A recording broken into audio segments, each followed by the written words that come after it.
Welcome back to another episode of Right Here in Mass. Joining me today is Michele Aldorasi, the founder of Sunshine Through Motion, which is a certified strength-based behavioral consultant business, and she's dedicated to supporting educators, families, and children.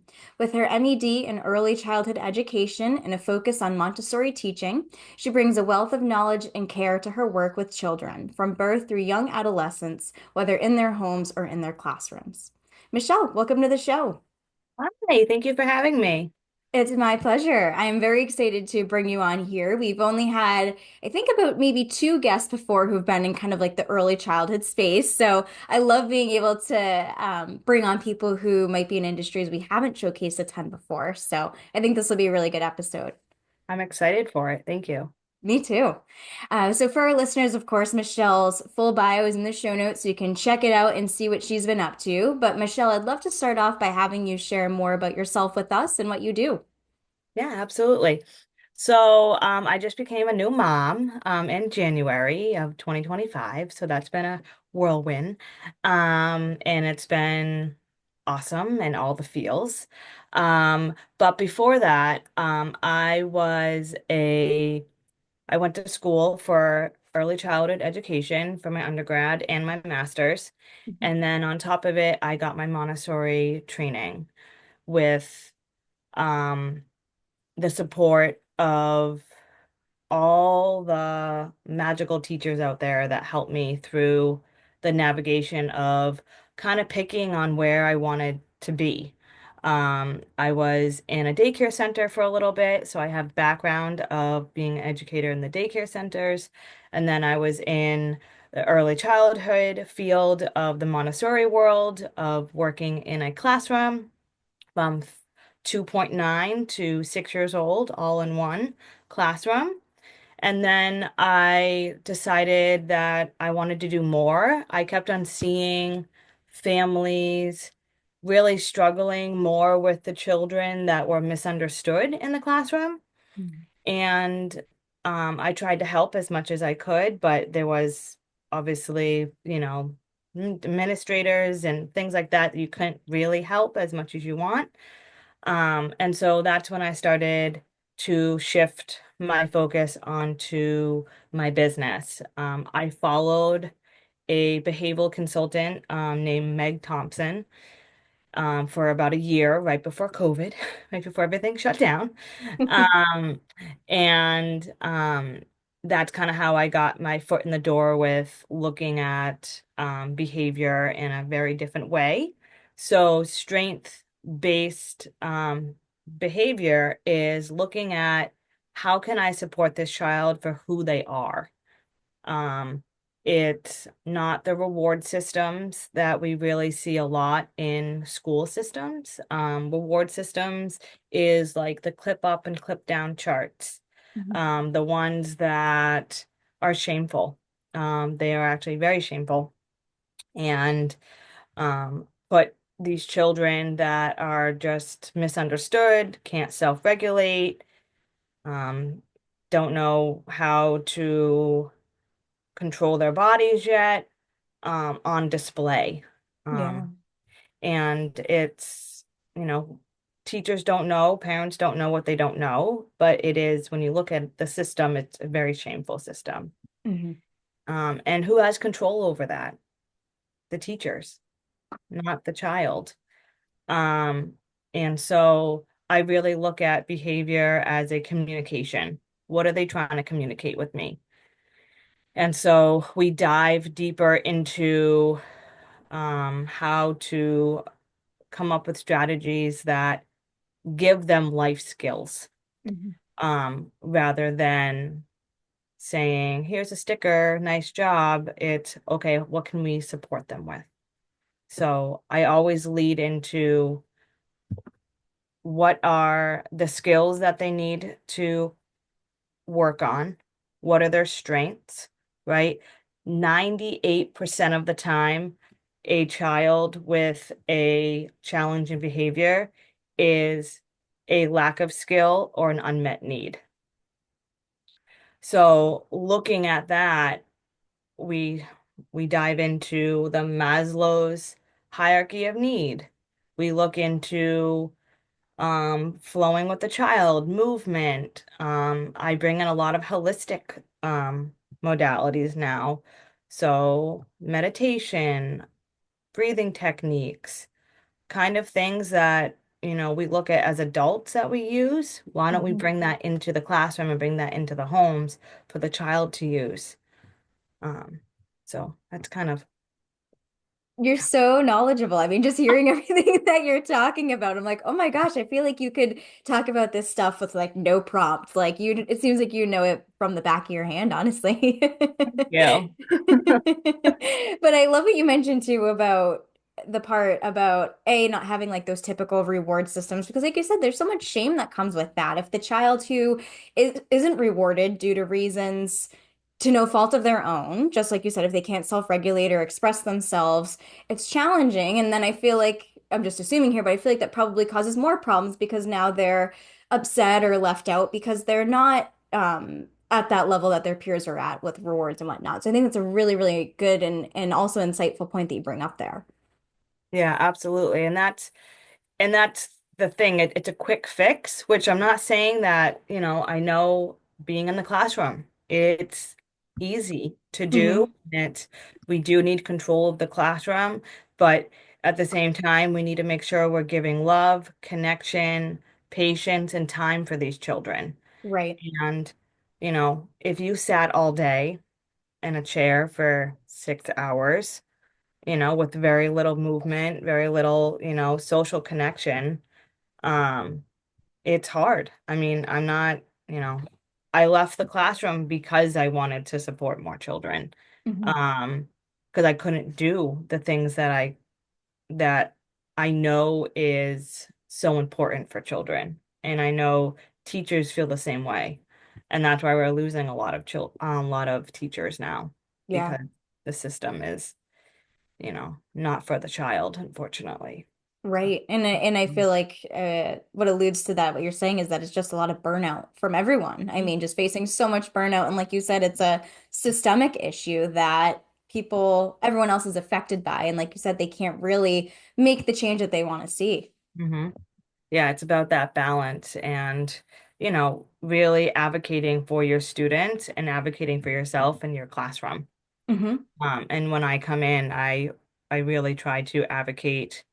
I'm not an advocacy, but I do support, families to start that process of an IEP or an Hmm. 504 plan to start to advocate for their child and their needs.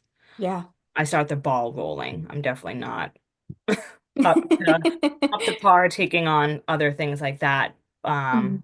being a full advocate. But I do go into special ed meetings to support them to get the ball rolling. Yeah. Which is wonderful. And it sounds like too, your services are incredibly beneficial in the fact that you mentioned earlier about having that holistic approach to them. And it sounds like too, kind of preventing what I hear about happening often is trying to push medication on a child for behaviors that they might be having and whatnot. And of course, medication is great if it's going to truly support them and they need it. But if it's not something that they need, then that can end up being a bigger problem as well. And so it sounds like just from what you've shared that your expertise and knowledge and support in that aspect can kind of help to counteract that, if that makes sense. Absolutely. And that's the thing. Like I think like what you said, like medication is great and I think there's a reason why we have it. Hmm.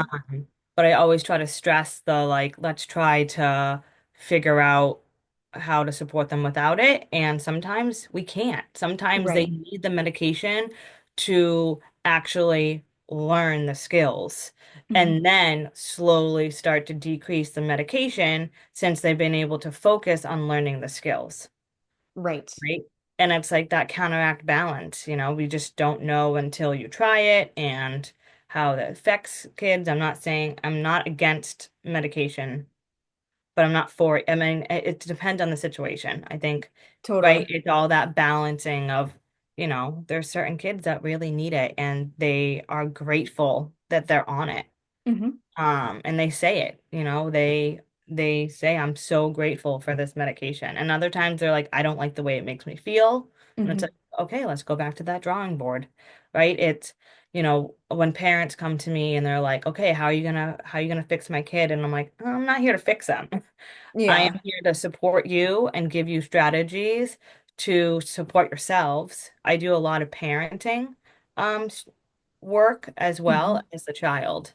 Yeah. Especially with the little one, I can't really get out as much as I used to. So I do a lot of a lot of parent support. And doing Zoom, talking on the phone. I go in a couple, maybe once or twice a month, to check in with the child and check in with the families. But it's a lot of how we can self-regulate ourselves as adults. And it's Yes. really hard with a child. So taking that, self-care and, you know, little self-cares as in like working out, going for a walk, getting outside, even if it's raining out, really working on those different strategies that you can do together. Hmm. And, you know, it's really teaching the child and teaching yourself, what do I need to be successful? Yes. And just, you know, I I really talk a lot about, the holistic way of really listening to your intuition. I think unfortunately with social media and TikTok and all these parenting advices, we don't we don't listen to our intuition anymore. Hmm. And it's like, okay, what does my child need? Like, Hmm. let's tune in to what does this child need? And usually we do know, we do have the answer. We're just afraid to do it Hmm. because we don't have that, you know, person to talk about it, being like, is this the right thing to do? I Hmm. know for me, coming from a teacher, working with a co-teacher, I love having a back and forth with people. So starting my business was hard for me at first because I'm like, am I really like able to do this? Right? Like you kind of have that FOMO of being like, I'm like a imposter. Like, am I Right. able to do this? And it's like, yes, Michelle, I am knowledgeable. Hmm. I know children from in and out. I've been working with them since I was 9 years old. I don't know if I said this, but I'm dyslexic, severely dyslexic, didn't learn to read until I was almost a junior in high school. I definitely have ADHD. Not diagnosed, but definitely have it. Hmm. Um, and kind of just remembering to really listen to that intuition and, you know, get support if you need it. Yes. It doesn't hurt. And I'm the first one to say, I love my clients to be able to say, yep, I need you for a couple times. Great. Okay, bye. I want Hmm. them to move on. I don't want them to feel like they constantly, not that I'm not here for them, Hmm. but I want them to have the tools and them to go and fly and then come back to me in 5 years. I have Hmm. many people that I've started with at like 5 years old, and we work through it and they're doing awesome. And then they become teenagers and they need a little bit more guidance now. Yeah. What else, what support do they need now? Now they're learning about friendships even more. Their bodies are changing, right? All those things that are, you know, changing, and parents don't know what to do. So Hmm. they call me again and we Yeah. sit down and we're like, okay, let's figure this out again. Hmm. Let's come back to the drawing board and let's see what we need to work on. Yeah, absolutely.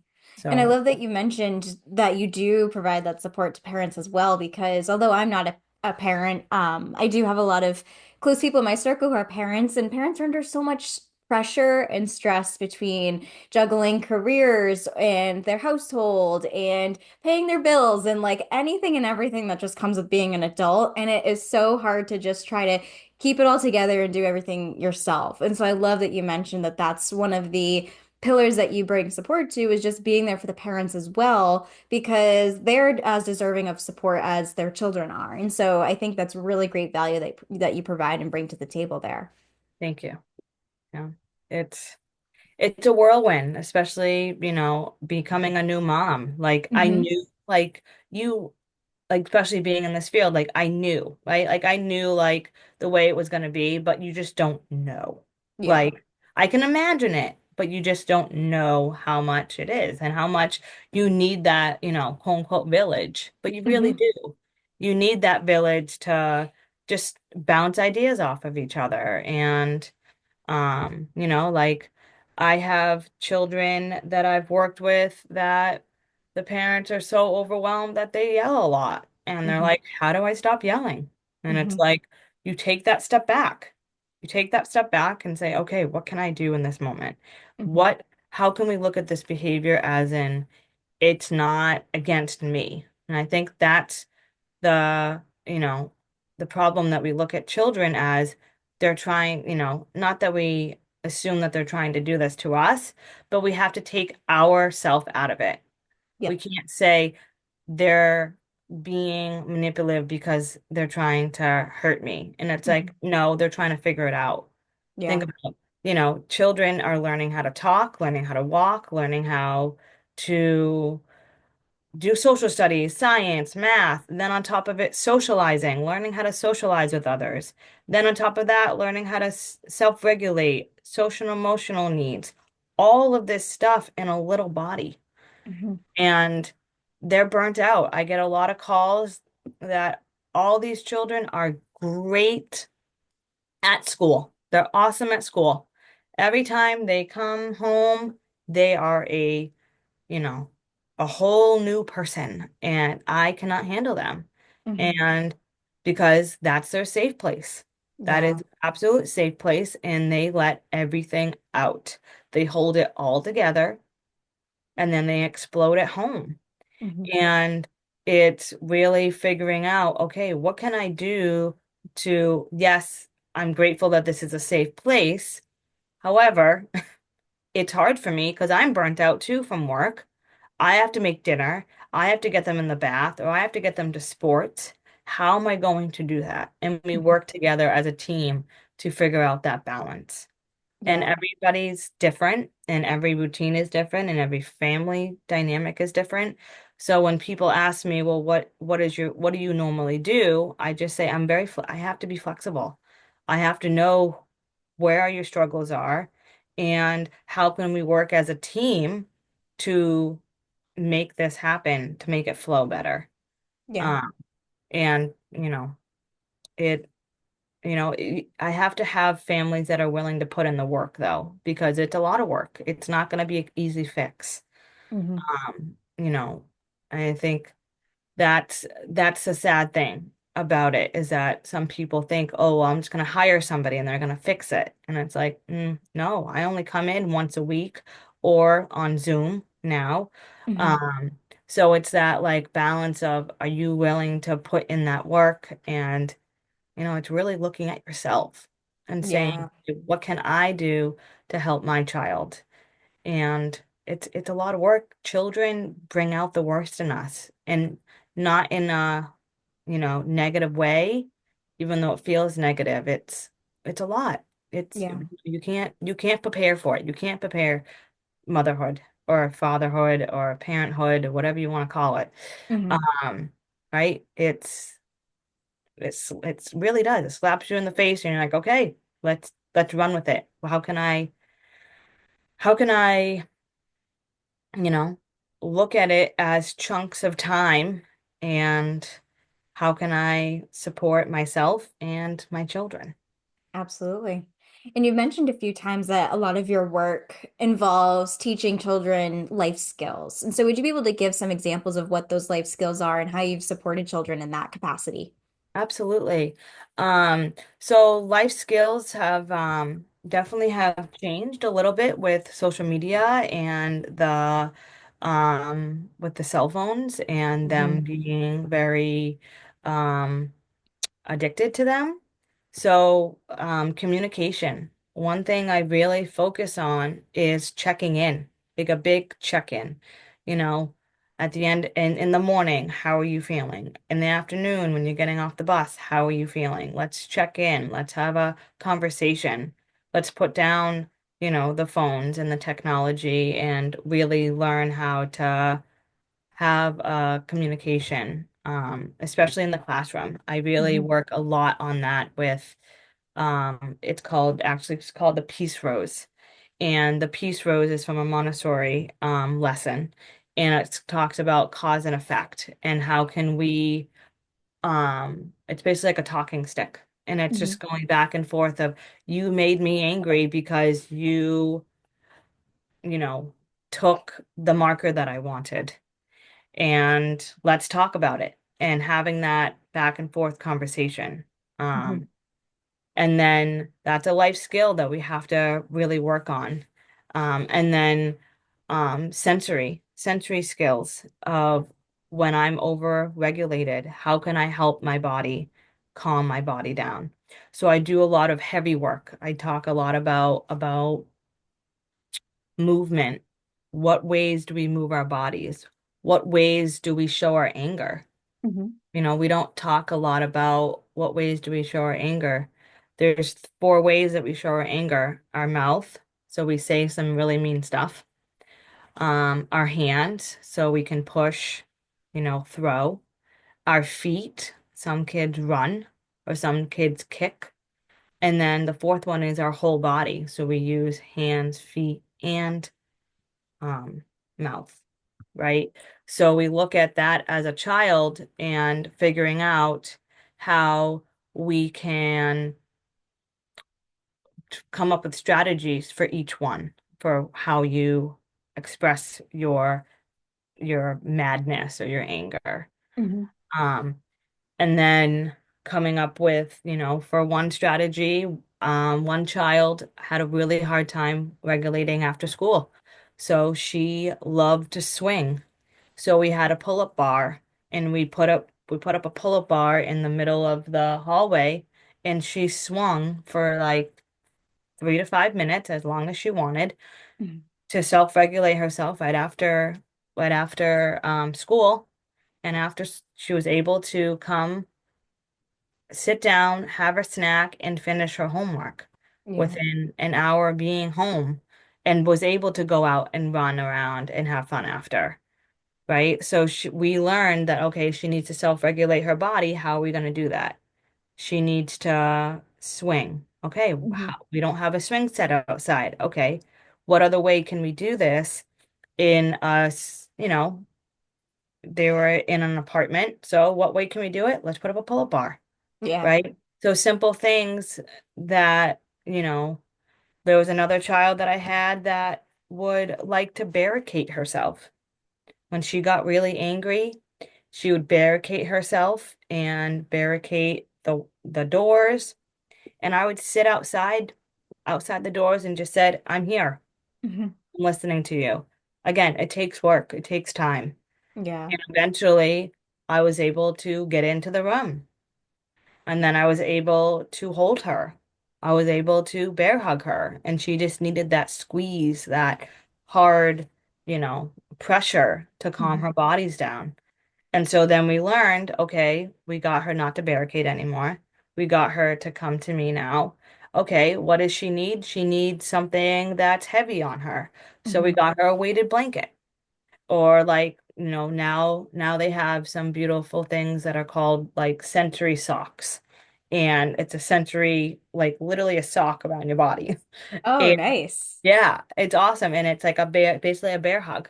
Hmm. So she's independently knowing, okay, now I need to go and get my sock. Hmm. Did it take time? Yeah, it took about 6 months to 7 months to get to that stage. But now she knows, now she has that life skill of when I'm angry, I need pressure. I need to squeeze my arms, Yeah. right? So it's really figuring out what is working and figuring out, you know, that piece. Absolutely. And you mentioned a few times, which I think is such an important reminder that it does take work and that it isn't just a one-way street. It is a two-way street with both the parents and the children. And so it's a good reminder that effort really needs to be put in order to see changes. And like you said, it may take some time, like 6 months, 6 to 7 months, like that example that you gave. But with the consistency and the hard effort on both parties, you will reach that solution that works for everyone. Mhm. Yeah. It's again, it's my logo is time, patience, teamwork, and love. And Hmm. that's pretty much what you really need to make it successful. And Hmm. it's not going to be, you know, and I always use water. So drinking a from a straw is always really a good way to help the nervous system calm down. Taking a bath. I know bath time can be a little more exciting, but taking a shower, Hmm. washing your hands, some quick things like washing your hands, washing all that anger going down the drain or whatever. Um, and then going outside. Going outside Yeah. is one of the tools that I use the most. Even if it's raining, put out rain boots, get a rain boot and rain jacket and go outside and splash in puddles. Hmm. Like it, or even honestly hugging a tree or just sitting, getting a book and sitting underneath a tree because the oxygen that they give off actually helps calm our body down. And feeling Interesting. connected to just Mother Earth. Yeah. It's, we don't realize, especially since April was so rainy and now it's so rainy, we don't Still. realize how much we need it. Adults need it as well. Hmm. The first thing is like, have you gone outside today? And they're like, no. And I'm like, okay, let's go outside. Like, let's Yeah. go outside. I meet kids at the park. I meet kids at a baseball game. I meet kids kind of where they need to be. Hmm. That's why I don't have like a home base for people to come visit. I come to visit you, Hmm. because it's such an amazing, safe place to be in the house. Yes. And I'm not there to judge your home. Let me tell you, come to my house. And it's not, I live the same way. I don't judge anybody because it's hard.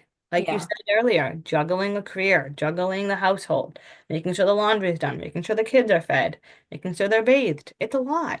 Mhm. It's a lot. And, I'm not here to judge. I'm here to help. Absolutely. And you So mentioned those really interesting points about when someone needs help regulating, like either focusing on water, whether it's drinking water, washing your hands, taking a bath or shower, or just going outside and being near a tree in nature. What are other examples you would give for parents and children, obviously more general advice that they could do when they need help kind of regulating their emotions or really just kind of bringing things down from such a heightened sense, if that makes sense? for parents, Yes. for parents. Um, so I physically, and because I get overregulated myself, even though I've been doing this for years and being in the classroom for years, I still get overregulated. And Hmm. I physically literally take a step back. I physically take that step back and being like, okay, I tap myself. So there's another way of, I have a Hmm. baby on my chest, but I normally tap my chest, or do a karate chop. It's called tapping. It's called, um, emotional freedom technique. And it's just a way of getting your nervous system to get back into that line of track of, center. Hmm. And so I do that. It's simple. You don't need to have water by you. You have your hands, and you can just tap your chest or just do karate chop. Um, I like those. Those are really quick fixes. And literally physically taking that step back and being like, okay, this situation is not against me. They're communicating that their behavior, they don't know what to do. Right. Right. So what is this behavior trying to communicate to me?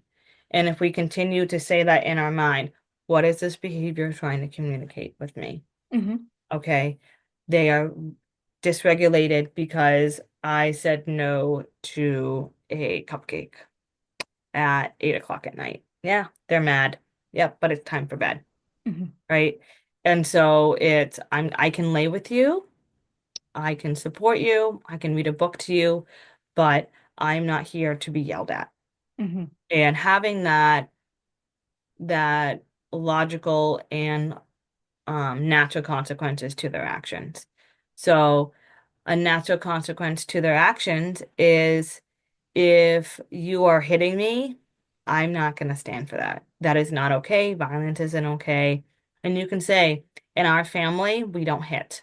Hmm. And if you continue to hit me, I'm going to have to walk away.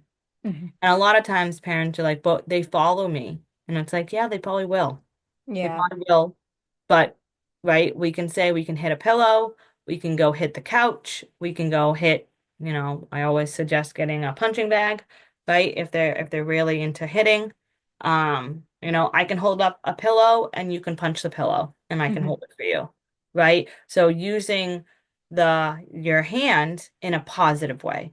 Hmm. Um, and you know, trying to, I see that you need to move your feet.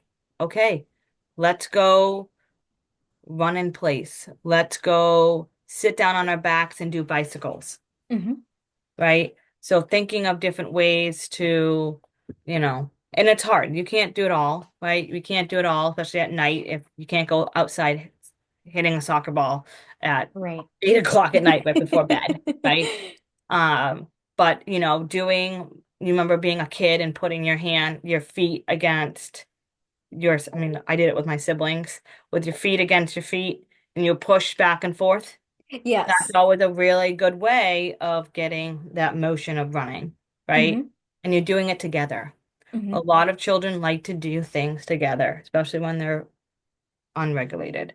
So Yeah. that's called co-regulation. So we're co-regulating with them to support them. Mm. And so it actually helps you too. And I always talk about role modeling. What can we role model when we're unregulated to show the child how to regulate? So, for example, I always say, oh, you know what? I need to go get a glass of water. I am very unregulated right now. Or, people are like, oh, you're always talking about your feelings. And it's like, yeah, we have to. That's Yeah. the only way for them to know that we're not perfect either, Hmm. right? We're unregulated. They think we're superheroes. They think that we don't have emotions. And it's like, no, we do. And I think, it's that balance, right? We're not going to be showing them constantly that, we're angry or we're mad and things like that. But, having that, you know, balance of, okay, this is a moment that I want to share with my child. And Right. sometimes it's not a moment to share with their child. Yeah. And just really listening to, again, going back to their intuition. Is this the right time to share it with my child or not the right time for my child? Hmm. And, taking that, you know, with what you feel. Yeah, absolutely. And for anyone who's listening to this episode who's thinking about pursuing a career working with children or young adolescents like you do, what advice would you have for them for getting started? I would say take as many behavioral classes as you can get Hmm. in your undergrad and master's. Hmm. Especially for early childhood, they don't talk about this enough. I took one behavioral class because I chose to. And through my master's, I took all special ed classes as much as I could um, um, to support what I saw in the classroom that they needed more behavioral and more social and emotional support. So Yeah. take as many classes as you can for your undergrad with behavior and ask questions. Hmm. Um, and it's I know it's a lot on the curriculum that they're based on, and they learn a lot about how to make curriculum, how they do that, but it really is the social and emotional piece of classroom management is connecting with your children. And I know it's easier said than done when you have 30 children and it's only one of you. Um, there's, different ways to connect with kids. You just have to find your way. Again, like those easy check-ins, those having small groups, it is really making that effort. But if you have if you make that effort right in the beginning of the school year, that first 6 weeks, if you make those connections, you'll have children that will hopefully respect you more and feel comfortable going to you when they have problems. Yep. It's that connection seeking for the first 6 weeks of school, Hmm. building that trust with them. Yes, absolutely. And now for a fun question. I love to ask our guests what their favorite local businesses are to support. So I'm curious to hear what Oh, yours I are. love that. So I actually have worked with, they're called Built Bridging Independent Living Together for an autistic, and disabilities, program, Christina was nonprofit. a former guest. Yeah, it's Christina. Love that. I worked with them, before I had the baby, and, I loved just being able to, um, be in that environment and learn so much through the individuals. And Christina is amazing. Hmm. That is definitely one of my, businesses I would 100% support. They are in Woburn, Mass, but they're all over. They support so many individuals, with any types of, special needs. Um, yeah, that's I love definitely one of that. them on the list. Yeah, thank you. Michelle, this has been a really great episode, and I've really appreciated having you on the show to share your wealth of information and knowledge on supporting children and parents. And now I'd love to have you share with our listeners where they can find you online in case they'd like to reach out and connect further. Absolutely. So I do have a, Instagram. It's called Sunshine period through period motion. And then my website is www.sunshinethroughmotion.com. And you can even Google that. You can actually Google my name, and it will pop up. Those are the two places, and Facebook, but I'm a little bit less on Facebook. But yeah, those are the two places that you can find me. I do, professional development workshops also for teachers, to get, credit, Mhm. for their, professional development workshop, credit hours, and I do family, workshops also. So if anybody wanted to have me come in to do some family workshops too, I do those also. And they're all on my, website that you can pick from. So Perfect. And I will link to both your website and Instagram in the show notes that our listeners can easily click through and connect with you from there. But thank you so much again for coming on today's show. thank you so much for having me.